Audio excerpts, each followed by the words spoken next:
we have been working on a standard for the past couple of years. This was initially a MOSIP standard that we had built for the MOSIP ecosystem to run initially, to which helps us to connect various biometric devices together, and make sure that various biometric devices are easily connecting into the to the MOSIP solution that we are providing. So that was the intent initially, but now we see that there's a need of a global standard using which securely we can connect biometric devices and provide various solutions on top of it. Okay, so we took the MOSIP solution as a base and we started working on this 2 years back. I think it was May 2021, in between COVID itself. And the chair for this particular standards, the standard that we are building, is Ramesh. He is chairing it, while Shashi is the co-chair, and I am the secretary of it. So I am handling the specifications, documentations around it, and the meetings related to IEEE. So what we would like to do is, right, as IEEE Standards Association, the first thing I would like to take attendance of everyone. So I think Pragya here can distribute the attendance sheets, so that later, if you are interested, you can join our meetings and also contribute to the standards, review the standards. If it is if the specifications are good, not good, if you think more enhancements can be done on top of what we are building right now, we would love to hear your suggestions. Right now, I would like to call upon stage Shashi to talk about why we first of all build this standard, what was the purpose around it, what are the problems we see in the market, what was the need of the standard. Yeah, Shashi.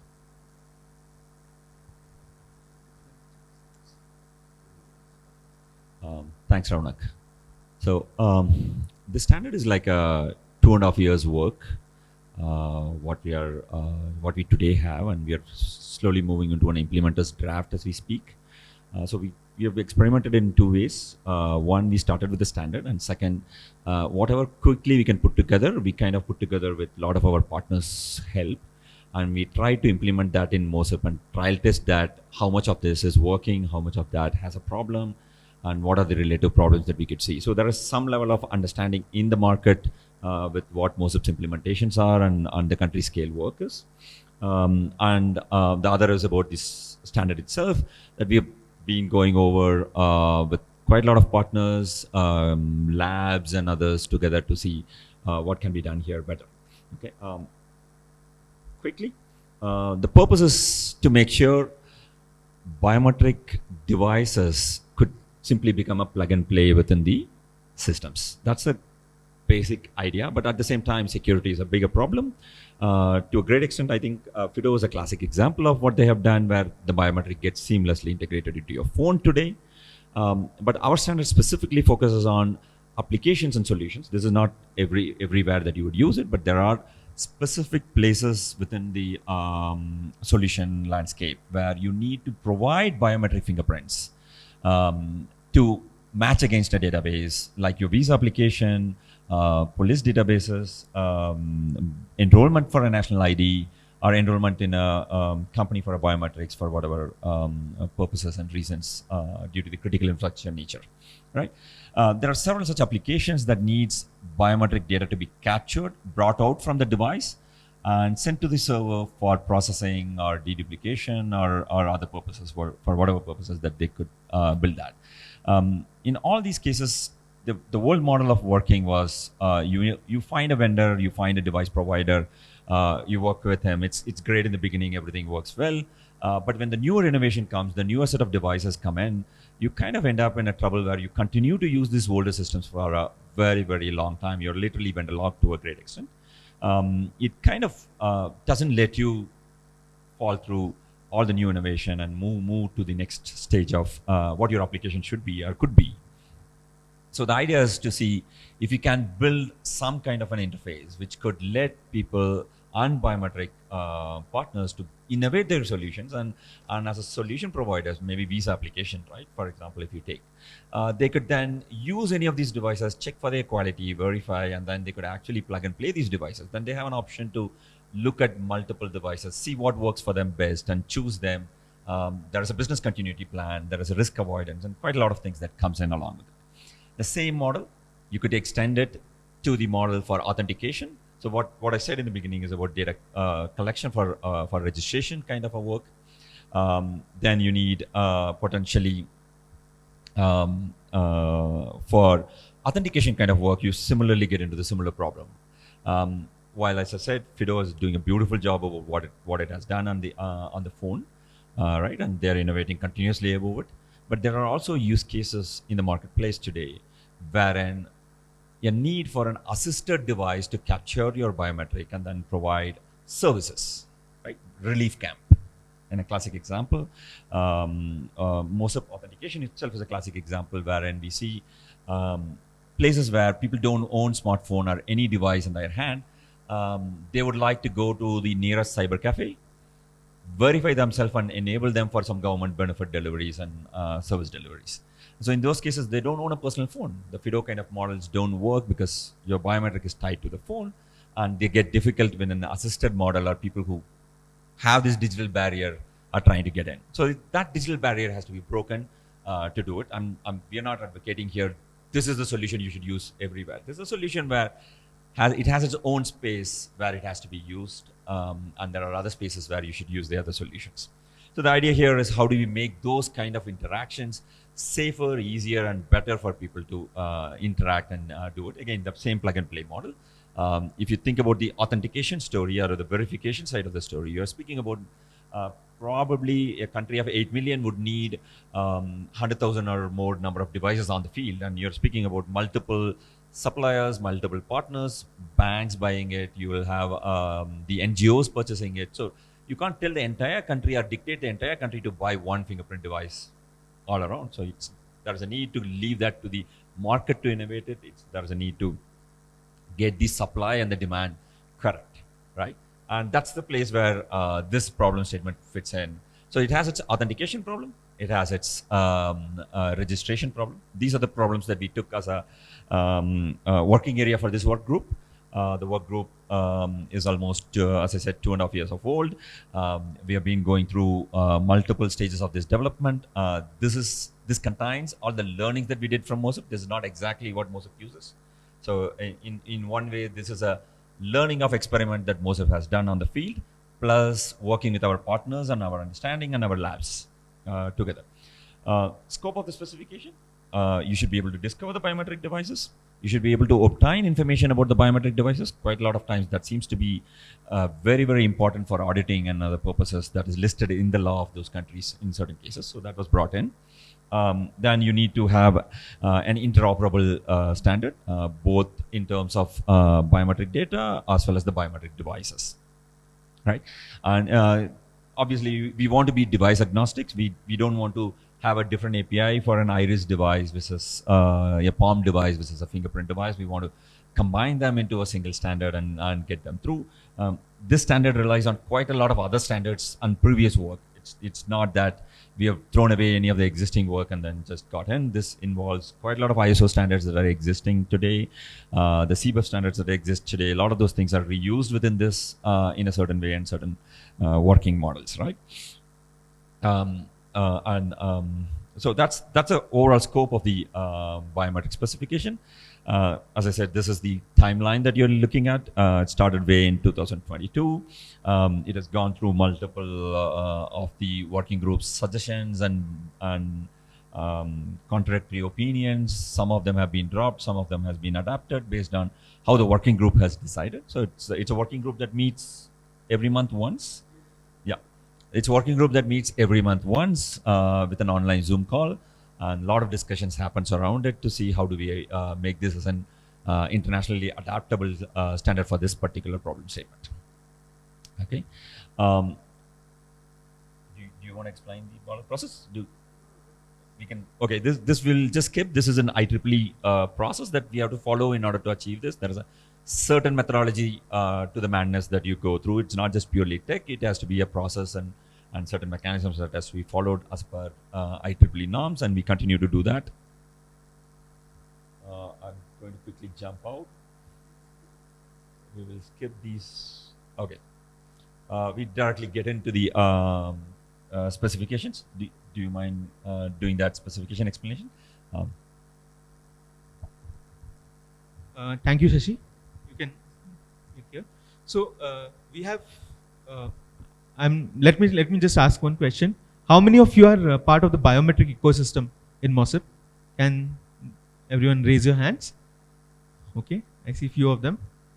Okay, so the basic idea is the specification that I'm showing you right now is already being used, but we have done some tweaks on top of it recently after talking to various experts, okay, in the biometric ecosystem itself. And based on the suggestions, we try to enhance the specification little bit here and there, and we have documented the same. It is available in open source today on the IEEE site itself, where you can GitHub itself, where you can just go through this specification and understand and make the changes. Okay, maybe you can scroll down a little bit more. So there is an interesting API that we have recently added. As Shashi was mentioning, there are tons of use cases that are coming up. And one of the use cases that we see is the matcher use case. To do a match locally on a device itself, do a local match where you provide credentials, verifiable credentials as an input, and do a local face match or a biometric match on the device itself. So that's a new specification that we are working on. We see a ton of use cases there. Today, mobile banking logins itself are enabled by local face authentication or local fingerprint authentication, and we see a couple of loopholes there. There is no standards specification apart from what FIDO has been doing and what it has been working on and enhancing it. We are just building a spec which can be used more appropriately and also identify the individual using the verifiable credential. So these specs are open, available for the players today to come and use it. The implementer's draft is out. We just are looking at people, implementers, simply to test it out, run the solution, and provide more feedback to the specification so that we can enhance it further. Okay, that's our thought process. So we have all the previous APIs that we had provided earlier to as part of the MOSIP ecosystem. That's this device discovery API to discover a device itself, device information API to get the information about the devices, a matcher API to match that has been added, a capture API to capture biometrics, and a R capture for capturing biometrics for registration purposes. So these are the APIs that are already there, and we are just enhancing it right now. Would love to see more contribution from the community and increase the community here. Yeah. So as I said, would love to hear any, yeah, Ramesh, you want? Thank you, Rounak. Just to give you a little bit more context, because not all of you have been part of the MOSIP ecosystem. We have been working on these specifications not just for the last 2.5 years. They have been going through iterations for 5+ years. It was known as it has been what Ted presented a little bit earlier as the MOSIP specification, for which compliance programs already exist. But we didn't want it to be just for MOSIP. We wanted it not to be just something that is certified based on one organization specifying. We wanted it to be a broader standard, and that is why we took it to IEEE to get into a global standards track. And over the last 2.5 years, we have consulted over 120 people across these 2.5 years. They have come and worked with us, looked at these APIs. There are not many APIs. There are just 4 simple APIs, right? But we have been making sure that we get expert input on a lot of these things and fine-tuning how we can improve. So as a result, and as an evolution of our learning, we have now come to a stage where we have brought in a set of improvements. We have tried to simplify things based on feedback. A lot of people have implemented the interfaces for their devices and tried to get it tested. They have hit snags, so they give us feedback. So we have been listening for the last couple of years, and then we have made these tweaks. Where we are now is at a mode where we are beginning to see how we can move this from a MOSIP standards compliance exercise to an IEEE standard around biometrics, right? So that it's not just us. It's much more broad-based, and we would like to actually start learning on how we can actually take this. So for that, we are proposing two things. We don't want to make anything as a standard which is not tried and tested, field tested. A lot of times we have standards, we do something, and then we discover a lot of deficiency in that. So we don't want that to be the case. So we are coming up with an implementer's draft.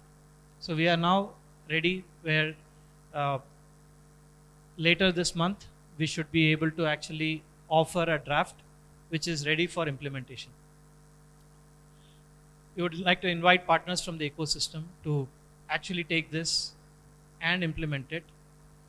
We'll field test it. We are working on a support program for enabling this field testing, where if you are willing to build this and if you are willing to then upgrade this to the final spec that will come out as a standard in IEEE, we will walk and assist you in this journey, both in terms of technical help as well as some financial help, as well as market access, right? When we talk about field testing, we're talking about testing in real world, not in labs alone, but in actual use cases and so on. But when we are doing that, we need to be responsive. If there are issues we need to fix, we need to be able to do that. So we are looking for some partners who are willing to walk the journey with us. And in the next few months, we would walk this journey, and then based on the learning from that, we'll incorporate that into the final draft, which will then go for a voting process. The reason you were asked to fill a sheet today is that you are aware of this, and if and when you are interested to be part of the voting process, want to contribute, you will get notified. If you want to recuse yourselves and not be, if it's spam, we'll be happy to let you be, right? So do let us know how we can actually do this. We are talking to many of the countries here to see how they can be part of this trial program also, so that when they are rolling out services, when they are using these devices, they will work with this, because eventually they will start working with an IEEE standard as a way of their procurement of devices, as opposed to something very, very, very specific to MOSIP. Right? This is the journey we are on. Hopefully, some of you would be in a position to walk the path with us. Happy to take any questions at this point of time from the team. Thanks, Ramesh. That's very interesting. Do you have a reference implementation? Do we have a reference implementation? So we do have a mock reference implementation like we have always done, but an actual device implementation is something which we expect partners to work on. The good news is that the existing MOSIP SBI implementations can be very easily adapted to this. So it's not very far off. Right. Thanks. So basically, any device that is currently SBI compliant could be upgraded to this without much challenge. Yeah. Right. Yeah. Great. Why this process and not ISO or some other standards body? Yeah, that's. Yeah, man. I think it's a question of what we had access to, and more than anything else. ISO, we are using a lot of ISO standards. There is an old ISO spec around biometric interfaces, which has not been active for a long, long time when we looked at it, right? So which is why we had to revive and start off. So we actually did not even want to write a spec, honestly, because it's a lot of work, as we have been learning. So we looked at existing specs, but they were not up there. We reached out to the people who had written the specs. There was hardly any response, so which is when we started taking this exercise, and then we wanted to take it forward, and it's just where we have been doing a lot of work on 5G standards as well as BLE work from the university with IEEE. So it was an organization which was willing to publish this as an open standard. No charges for downloading the drafts or getting access to it. Yes. So we wanted a open publication. So since they were willing to make it an open standard, we actually went with it. So my follow-on question there. So ISO already had a standard, but it's not being used and it's not updated. Yes. Is there any other standard that people are you creating another standard? We are not creating another standard. We are trying to use as many existing things, try to be as close to it as possible. Yeah. In fact, when we started work with MOSIP, we tried to leverage the work that a lot of vendors had already done for creating an interface for UIDAI in India. We didn't want them to start from scratch and build something new, right? And we have been listening to see how it's not specific to India alone. India had an XML approach. The world doesn't do XML. So we brought in JSON, right? So we have been tweaking, we have been making these changes. We are simplifying things as much as possible. And it's a journey. And we are new to this standards business. So we have taken our own sweet time and consulted as many people as possible. I have a question here. Do you know any online program to learn more about standards of biometrics, especially the basic one, the ABC standards of biometrics? I wish there was one. It's not been easy for us to create one. Maybe Ted. Okay, thank you.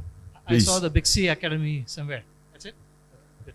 Can you help us to know how the standard of biometric can face the risk of ER to reconstitute biometric information? Sorry, I couldn't hear the first part of the question. I couldn't hear the first part of the question clearly. So. Okay. ER is able, for instance, to reconstitute biometric information. How standard can face these issues? So you are saying basically biometrics are risky and can be tampered, and how standards will help you. Oh, okay. Reconstitute the face and develop some okay. Yeah. Risk. Yeah. Okay. Replay attacks. Yeah. Great. So it's a very good question. See, we're talking about some of the problems we wanted to understand, address as part of this, right? So breaking down a few things that we do in this standard is that every capture is attested, which means that the device which is capturing is signing it. Second is it's timestamped. We know when it was captured. Third is every transaction has a purpose ID and a transaction ID. Basically, you're linking it to a particular transaction. And if you're using it locally, or if you're using it in a secure environment where you don't want it to be encrypted, there is a capture which does it without encryption. But if you are using it in the public somewhere, like for authentication use cases, unattended places, you can also use a encrypted capture. So it encrypts, which basically means that the biometric then cannot be tampered or altered. So when you are getting it, you know that it's the original thing and you know what purpose it was captured for. And you can do a replay attack check based on transaction ID as well as the timestamp. So if you're getting something that's already been used, so you can reject those and you know which terminal or where it is coming from, and you can start taking action in case of fraud being there. So these are things that we are looking at. So at the core is attestation, timestamping, and optional encryption. And this from trusted devices. So so any device cannot sign and attest the biometric. A trusted set of devices which are following a process are the ones which are going to do this. So most of our partners have incorporated what's called as a trusted platform module, which is a secure element which allows them to sign the captures, attest the captures that they're doing.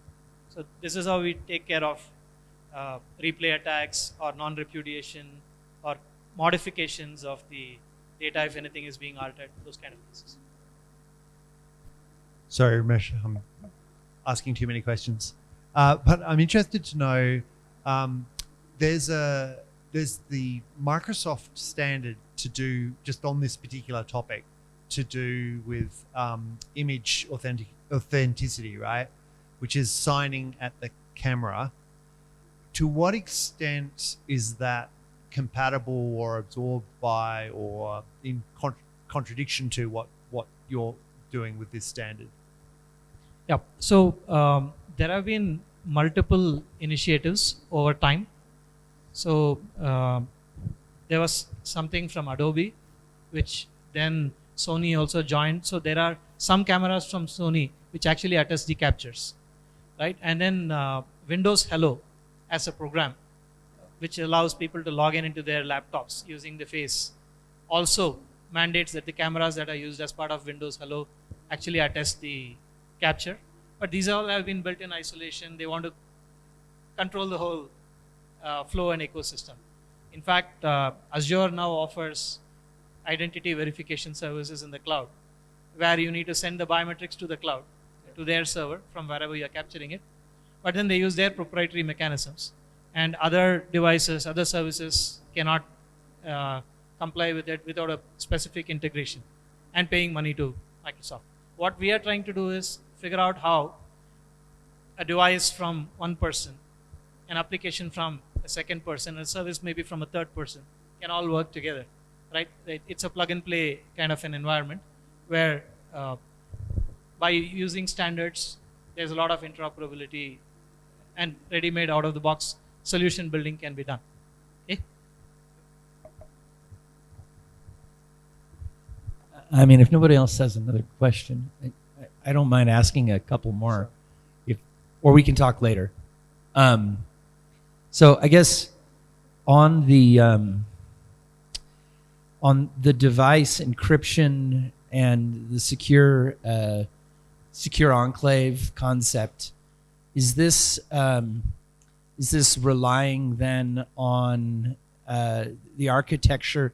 So I know there's a difference between how Android and Apple, has that set up, and there's a movement towards, a closed ecosystem for Apple versus some open architecture for Android, and then there's a need maybe for additional security if you're really trying to get something that cannot be cracked, I guess. So are you getting into that level of detail? Are you relying on other standards there? So at this point of time, we are not looking at phones per se, right? Okay. We are talking about devices which are specifically meant for capture of biometrics, right? These are, like, for example, there's a gate at the airport. You just walk past it, it captures your photograph. They are not running iOS or Android in them. They are proprietary technology, right? But even in those cases, the solutions are proprietary. They use their own applications. They can start plugging in various kind of devices which meet these requirements, right? That will ensure two things: that these biometrics are then not being misused, or they are not leaving the device, or the assurances that all these systems want to give to people on privacy, they can be met if they use some of these solutions.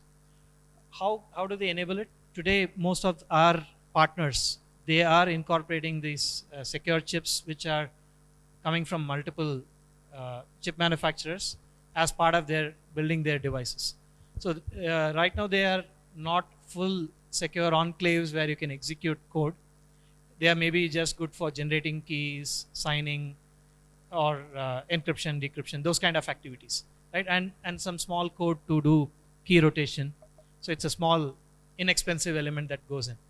In the future, if you're going to do a lot of compute or on-device match, and then you need, today's matches are all AI-based, and all, they need a lot of memory, compute, and so on. Maybe then we will look at some secure compute coming in. But at this point of time, it's more to do with the key management and signing and the cryptography aspects of it.